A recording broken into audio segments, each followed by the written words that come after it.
Okay, let's talk about fixing that super annoying IPTV buffering for good. You know the feeling you're ready to watch a show and boom, the dreaded loading circle. So frustrating. Usually, your buffering problem comes down to one of four things. Let's figure out which one it is. First off, your internet connection could just be too weak or unstable. This is a big one. Believe it or not, your own internet provider might be slowing you down on purpose for streaming. Sometimes your streaming device itself just can't keep up, especially if it's old or cluttered.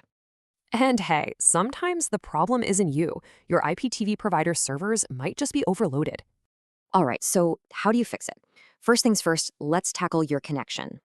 If you're watching in HD, you're going to want at least 5 megabits per second. And for that crisp 4K picture, you'll need to bump that up to 25 megabits per second.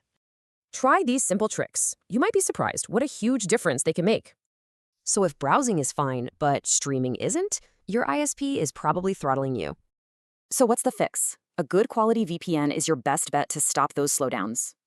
Basically, a VPN hides what you're doing from your ISP, so they can't slow you down. Okay, next up, let's take a look at the gear you're using to stream. The player app you're using really matters. Make sure it's up to date and tweaked for stability. Just clearing the cache can help a ton, and if your device is old, it might be time for an upgrade. Still buffering? Don't worry, we've got a couple more tricks up our sleeve. Basically, try to free up your network. It gives your IPTV stream more room to breathe. So if you've done all this and nothing's worked, the problem might not be on your end. When you talk to them, you'll either fix the issue or you'll know it's time to find a new provider. Look, buffering is a pain, for sure, but in most cases, it's totally fixable.